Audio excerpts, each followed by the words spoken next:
오늘 본문을 통해서 일어나 건축하자라는 제목으로 말씀의 은혜를 같이 나누겠습니다. 자, 어떤 아버지가 자기 아이하고 이제 블록 쌓기 놀이를 집에서 했습니다. 다 함께 성처럼 이렇게 높이 이렇게 쌓아 올렸어요.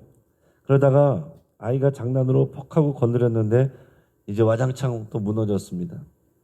그래서 이제 아버지가 이제 푸념했어요. 아유, 얘야, 이제 그만하자. 이제 다시는 안 쌀 거야. 아버지도 나름대로 정성을 들여서 쌌는데 이 블록이 무너지니까 이제 좀 짜증이 났습니다. 근데 아이는 눈을 반짝이면서 이렇게 말했습니다. 아빠, 이번에는 더 크게 쌓자. 자, 여러분, 우리가 블록이 무너졌다고 이것을 다시 만드는 것을 포기할 사람인가? 아니면 더 크게 다시 세울 사람인가? 한번 생각해 보시기 바랍니다. 우리 삶을 돌아보면 무너진 성벽 같은 그런 영역들이 있습니다. 우리의 기도가 무너지거나 관계가 끊어지거나 우리의 믿음이 흔들리거나 또 사명에 지쳐 있거나 어떤 사람들은 그 자리에서 다시 일어나기보다는 아유, 이제는 그만하자. 그냥 이렇게 살자 하면서 체념하며 살아갑니다. 하지만 느헤미야는 오늘 본문에서 이렇게 시작합니다. 하나님의 선한 손이 도우시면 다시 세울 수 있습니다. 예루살렘의 성벽이 무너진 지 거의 140년이 되었습니다. 자, 성전은 건축했지만 뭐가 무너져 있다고요? 성벽이 무너져 있어요. 그 전체 그 성읍을 둘러싸고 있는 성벽이 무너져 있어요. 그런지 벌써 이제 140년이 지나 있는 그런 상황이에요. 하나님은 느헤미야를 통해서 다시 건축하게 하십니다. 오늘 우리의 삶에서도 동일하게 일어나는 역사입니다. 우리가 삶 속에서 아무리 망한 것 같고 다 무너진 것 같아도 하나님의 손이 함께 하시면 언제든지 다시 세울 수 있습니다. 오늘 본문의 내용으로 들어가 보면 느헤미야는 그 페르시아 왕 앞에서 수심을 감출 수가 없었습니다. 얼굴에 수심이 그대로 드러났어요. 왜 그렇겠습니까? 자기 지금 고향 땅에 예루살렘에는 성벽이 다 무너져 있어서 백성들이 능욕을 당했고 황폐한 그런 상황으로 참 너무나도 비참한 모습이더라. 안타까운 모습이더라. 이런 소식을 듣고 나니까 그 마음에 근심과 걱정이 가득 차 있는 거예요. 내 술관원이니까 왕 가까운 데에 있지 않습니까? 그래서 오늘 1절에 보면 왕 앞에 이렇게 표현하고 있어요. 1절에서 왕 앞에. 그러니까 왕과 함께 있는 그런 상황이에요. 이걸 보고서 왕이 이유를 물었습니다. 왜 그러냐? 너 무슨 일이 있느냐? 네가 이러지 않았는데 왜 네 얼굴에 근심이 있느냐? 그랬더니 느헤미야는 두려워했다라고 그랬어요. 생명의 위협을 느낄 만큼 두려웠다. 왜냐하면 그 당시에 이 페르시아의 왕 앞에서 함부로 신하들이 어두운 표정을 지으면 안 됩니다. 그것은 반역으로 여겨질 수 있고 또 형벌을 받거나 죽임을 당할 수도 있는 거예요. 그만큼 페르시아 왕의 위세가 대단했습니다. 자, 1절에서 4절까지 말씀을 우리 같이 한번 읽겠습니다. 아닥사스다 왕 제20년 니산월에 왕 앞에 포도주가 있기로 내가 그 포도주를 왕에게 드렸는데 이전에는 내가 왕 앞에서 수심이 없었더니 왕이 내게 이르시되 네가 병이 없거늘 어찌하여 얼굴에 수심이 있느냐 이는 필연 내 마음에 근심이 있으리로다 하더라. 그때 내가 크게 두려워하여 왕께 대답하되 왕은 만세수를 하옵소서. 내 조상들의 묘실이 있는 성읍이 이제까지 황폐하고 성문이 불탔사오니 내가 어찌 얼굴에 수심이 없사오리까 하니 왕이 내게 이르시되 그러면 내가 무엇을 원하느냐 하시기로 내가 곧 하늘의 하나님께 묵도하고. 자, 지금 두려운 상황이 됐어요. 근데 두려움 속에서도 느헤미야가 분명하게 대답을 했습니다. 내 조상들의 묘실이 있는 성읍. 그러니까 본인이 태어난 곳은 아니죠. 그러나 조상들의 묘실이 있는 성읍이라 이렇게 표현을 한 겁니다. 예루살렘을 말하는 거예요. 그런데 거기가 이제까지 황폐하고 성벽은 무너져 있고 성문이 불탔다고 하는데 제가 어떻게 얼굴에 수심이 없겠습니까? 그랬더니 왕이 물어봅니다. 그러면 내가 무엇을 원하느냐? 그만큼 느헤미야가 왕에게 신뢰를 얻고 있었다는 증거죠. 이런 신뢰가 없었다면 오히려 느헤미야는 벌을 받았을 겁니다. 근데 지금 기회가 주어진 거예요. 위기일 수 있는 상황이었는데 느헤미야가 또 그대로 얘기했을 때 이게 중요한 기회가 됐습니다. 그때의 느헤미야 행동이 뭐였습니까? 우리 4절 마지막에 보면 왕과 대화를 하고 있는 짧은 시간인데 그가 하나님께 묵도하고 그랬어요. 하늘에 하나님께 묵도하고. 지금 짧게 하나님의 지혜와 도우심을 구한 겁니다. 요즘에 이런 짧은 기도를 우리는 화살 기도다 이렇게 표현합니다. 화살을 쏘듯이 그냥 짧게 기도하는 거예요. 우리가 작정한 시간에 나와서 내 손을 모으고 간절하게 이렇게 눈을 감고 기도할 수도 있지만은 그냥 우리가 일상생활 속에서 어떤 격식을 갖춘 것도 아니고 화살을 쏘듯이 짧은 내용으로 하나님께 또 기도하는 거. 우리 이런 것도 굉장히 중요한 거예요.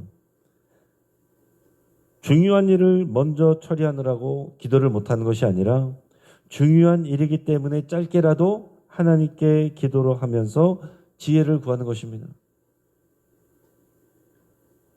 자, 내가 누군가를 만났다. 잠깐 만나게 될 때라도 지금 금방 만나게 된다고 할지라도 하나님께 속으로라도 짧게 기도하는 거예요. 하나님 지혜를 주십시오. 하나님 내게 할 말을 주십시오. 하나님 저 사람의 마음을 열어주십시오. 아주 중요한 그 내용만 딱 기도하는 거예요.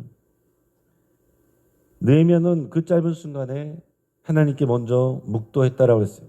그가 기도했기 때문에 두려움 속에서도 바른 말을 할 수 있었습니다. 여러분 기도는요 현실을 도피하게 만드는 게 아니에요. 현실과 맞설 용기를 주는 힘입니다. 기도하면서 우리 숨는 게 아니에요. 기도하면서 우리 현실에 맞설 용기를 얻는 거예요. 현실에 끌려다니는 자가 있고 현실을 변화시키는 자가 있습니다. 그 차이는 기도예요.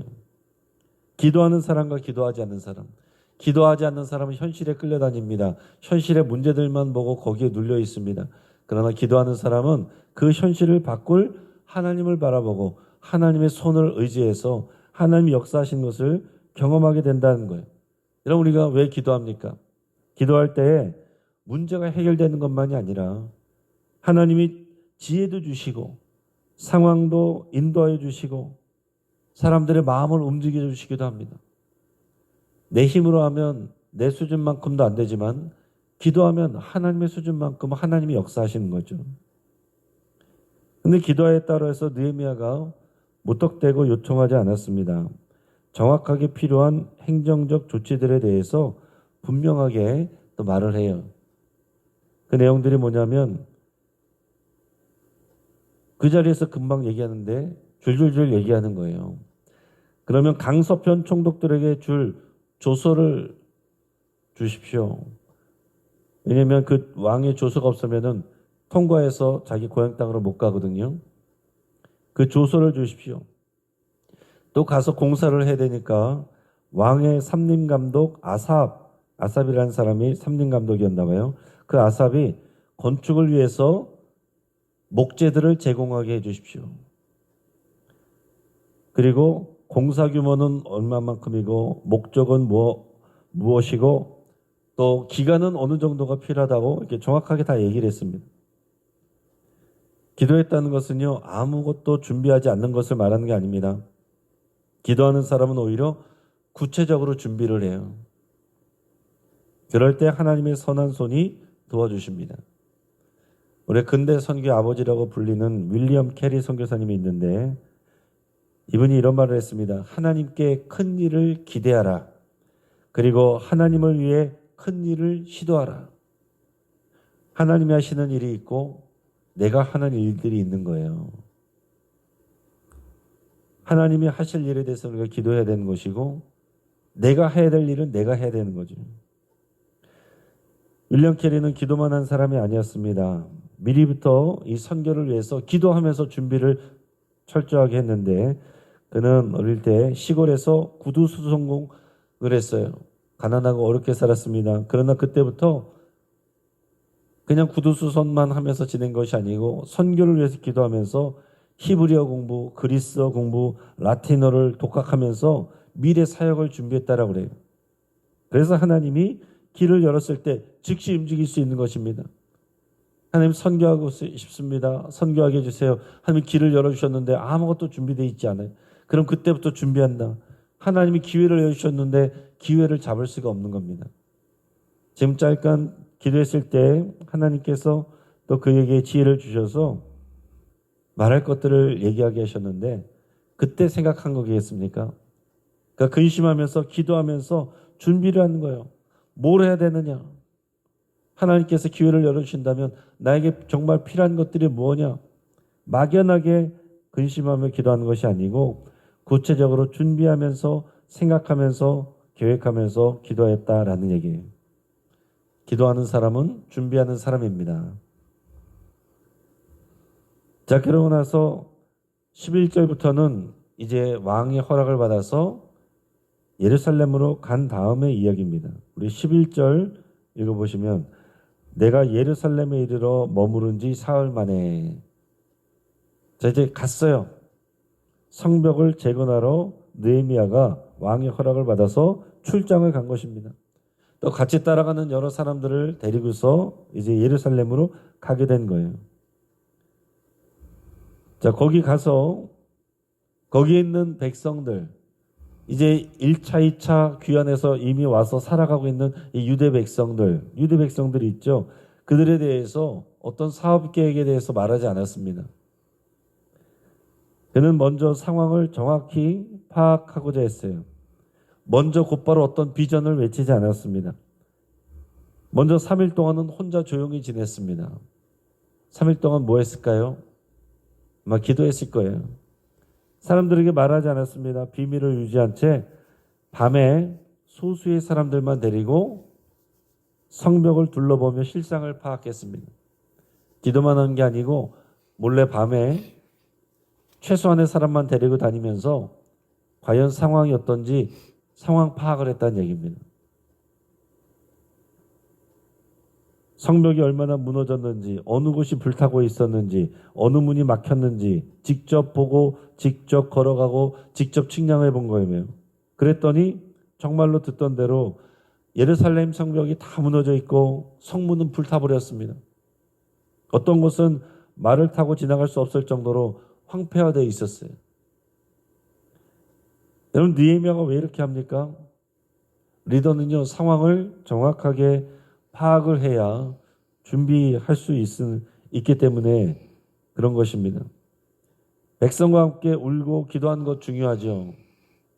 하지만 울기만 하고 정확히 진단하지 않으면 문제는 해결되지 않습니다. 신앙인은 감정으로 움직이는 사람이 아니라 진단한 만큼 파악한 만큼 움직이는 사람이에요.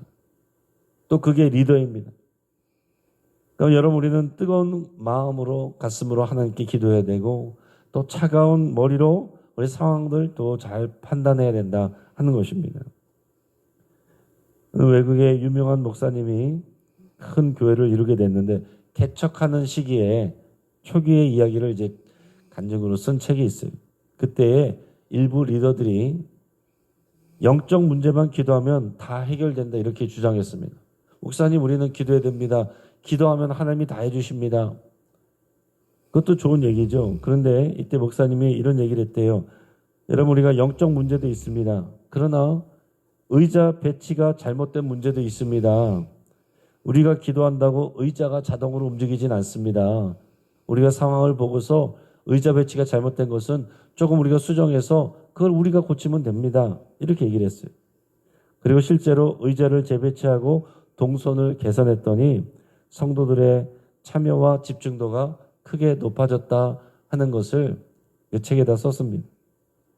그러니까 여러분 영적인 문제라도 현실을 직면한 사람이 하나님의 역사를 경험하게 됩니다. 느헤미야가 이런 처참한 현실을 정확히 파악한 다음에 백성들에게 말하는 거예요. 우리 17절에서 20절까지 말씀을 우리 같이 읽습니다. 후에 그들에게 이르기를 우리가 당한 곤경은 너희도 보고 있는 바라. 예루살렘이 황폐하고 성문이 불탔으니 자 예루살렘 성을 건축하여 다시 수치를 당하지 말자 하고 또 그들에게 하나님의 선한 손이 나를 도우신 일과 왕이 내게 이른 말씀을 전하였더니 그들의 말이 일어나 건축하자 하고 모두 힘을 내어 이 선한 일을 하려 하며 호론 사람 산발락과 종이었던 암몬 사람 도비아와 아라비아 사람 게셈이 이 말을 듣고 우리를 업신여기고 우리를 비웃어 이르되 너희가 하는 일이 무엇이냐 너희가 왕을 배반하고자 하느냐 하기로 내가 그들에게 대답하여 이르되 하늘의 하나님이 우리를 형통하게 하시리니 그의 종들인 우리가 일어나 건축하려니와 오직 너희에게는 예루살렘에서 아무 기업도 없고 권리도 없고 기업되는 바가 없다 하였느니라. 아멘. 자, 이제 백성들에게 하는 얘기가 뭐냐면 17절에서 여러분 일어나서 우리가 이제 건축합시다. 성벽을 재건합시다. 이렇게 말을 했어요. 그러면서 지금까지 일어났던 일, 하나님의 손이 나를 도우셔서 이런 일들이 있었고 페르시아 왕이 나에게 이렇게 얘기를 해서 이런 도움을 받고 길이 열려서 제가 여러분 앞에 온 것입니다. 이런 간증을 했어요. 그랬더니 백성들이 18절에 보니까 그럽시다. 우리가 일어나 건축합시다. 지금까지는 그럴 마음이 생기지 않았어요. 그냥 낙심이 있었습니다. 기운 빠져 있었습니다. 근데 느헤미야가 와서 하나님이 하신 일들을 간증하고 또 기도한 후에 또 우리가 이렇게 독려하니까 백성들의 마음이 다시 일어났어요. 그럽시다. 우리가 일어나서 건축합시다. 다시 성벽을 세웁시다. 하나님께서 느헤미야를 통해서 유다 백성을 깨우신 겁니다. 하나님의 사람이 내뱉는 믿음의 고백은 공동체를 깨우는 능력이 돼요. 여러분 그렇다고 해서 아무 문제가 없는 건 아니에요. 하나님이 도우신다라고 해서 문제가 없는 건 아닙니다. 문제가 생겼다라고 해서 너무 당황하거나 그것을 포기하거나 이상하게 여기면 안 돼요. 자, 이제 백성들의 마음도 열렸습니다. 다 건축하려고 합니다. 그랬더니 이 소식을 듣고서 그 지역에 살고 있는 유력한 이방인들, 그런 사람들이 찾아옵니다. 산발랏, 도비야, 게셈, 이방인 출신의 그 지역에 어떤 행정적인 실력 있는 사람들이. 근데 그런 사람들이 와서 느헤미야와 유다 백성을 업신여기고 비웃고 또 비방을 하는 거예요. 그들은 이런 일들이 일어나는 것을 좋아하지 않아요.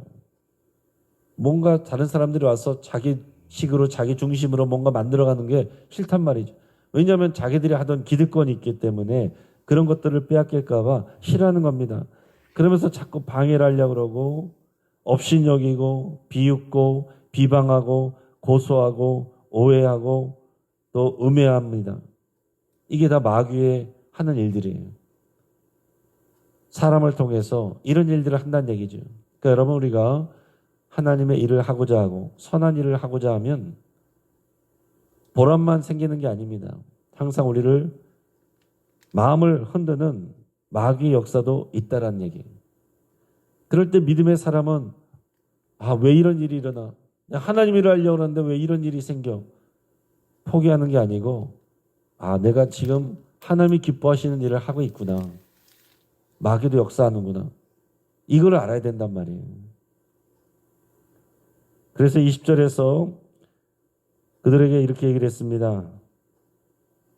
하늘의 하나님이 우리를 형통하게 하신 거니까 그들의 종들인 우리가 일어나서 건축할 것이고 당신들은 예루살렘에서 아무 기업도 없고 권리도 없고 기억되는 바도 없습니다. 당신들은 상관하지 마십시오. 우리가 알아서 합니다. 여러분 인간적으로 생각하면요. 그들하고 협력해서 그들의 도움을 받으면 더 좋잖아요. 전략적이잖아요. 그러나 그것은 당장에는 편하겠지만 하나님의 뜻에 정확하게 순종하는 게 아닙니다. 하나님은 섞이지 않고 또 이방 민족들과 섞이지 않고 하나님 백성의 손으로 순종하여 섬겨서 순수한 하나님의 나라를 세워가기를 원하고 순수한 영적인 공동체를 세워가기를 원하는 것이거든요. 이 사람들은 기득권을 지키려고 와서 괴롭혀서 자기들에게 또 이렇게 조아리게 하려고 하고 이런 정치적인 목적을 가지고 접근했단 말이에요. 근데 느헤미야가 기죽지 않았고 그들과 타협하지 않았습니다. 우리가 알아서 할 겁니다. 당신들은 이것에 상관이 없습니다. 이렇게 말했습니다. 여러분 이처럼 하나님의 사명은 사람의 손과 입으로 좌우되는 게 아니고요. 하나님의 손으로 완성됩니다. 1860년대 영국에서 조지 물러 목사님이 고아원을 세울 때도 주변에서 언론과 사람들이 비웃었습니다. 가난한 고아들이 무슨 희망이 있다고 그러느냐. 돈도 없이 무슨 고아원을 하겠다는 것이냐. 조지 밀러 목사님은 그러나 하루도 빠짐없이 기도했고 하나님의 손이 역사하시니까 평생 1만 명 이상의 고아를 돌보게 되었습니다. 필요한 모든 기부금은 뮬러가 기도한 당일이나 아니면 다음날 도착하는 일들이 많았어요. 하나님이 하신 일이 아니면 불가능한 일들이었습니다. 그래서 우리가 먼저 재정을 마련해 놓고 하는 게 상식적인 일이 아닙니까? 그러나 조지 밀러는 그러나 하나님께 기도하면서 우리가 비전 가운데 계획을 할 때 하나님께서 은혜로 채워주시고 일하시는 것을 경험했다는 얘기입니다. 그래서 조지 밀러가 5만 번 기도를 응답받았다 이런 말들을 하는 것은 이런 상황 속에서 구체적으로 하나씩 기도하는 거예요. 막연하게 통으로 기도하는 게 아닙니다. 모든 것이 잘 되게 해주십시오 기도하는 게 아니고 당장 오늘 이 필요한 떡을 주십시오. 빵을 주십시오. 오늘 필요한 이 재정 감당할 수 있어야 되는데 이 감당할 수 있도록 재정을 채워주십시오. 이런 기도들이 쌓이는 거예요. 말씀을 정리합니다. 오늘 성경은 우리에게 이렇게 말하는 거예요. 기도하는 사람은 준비된 사람이다. 문제를 외면하지 말고 정확히 봐야 된다. 하나님의 손이 함께 하시면 무너진 성벽은 반드시 다시 세워진다. 사람들의 오해와 방해에 흔들리지 말고 하나님의 손을 의지하라. 여러분 오늘 우리가 다시 세워야 될 무너진 곳은 무엇입니까? 기도하겠습니다. 오늘 말씀을 붙잡고 함께 기도할 때에 우리 삶에서 무너진 채로 방치된 영역이 다시 세워지기를 위해서 함께 기도하겠습니다. 우리 주변 사람들의 말과 오해로 인해서 우리 흔들리는 마음이 있다면 강하고 담대하기로 여러분 결단하시기 바랍니다. 사람들의 손이 아니라 하나님의 손을 의지하기로 또 기도하시기로 결단하시기 바랍니다. 환우들을 위해서 함께 기도할 때 어제 김순덕 권사님 자기 이제 맹장 수술하게 됐습니다. 윤봉수 권사님 지난 월요일에 무릎 수술 받았고 다음 주 월요일에 또 수술 받습니다.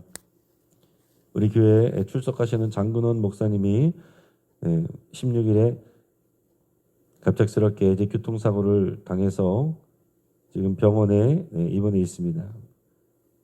이제 움직일 수 있는 그런 상황이시지만은 또 치유를 위해서 함께 같이 기도해 주시고 그 외 다른 환우들을 위해서 또 여러분들의 치유를 위해서 함께 기도하겠습니다. 또 오늘 저녁 8시에 1일 부흥회 있습니다.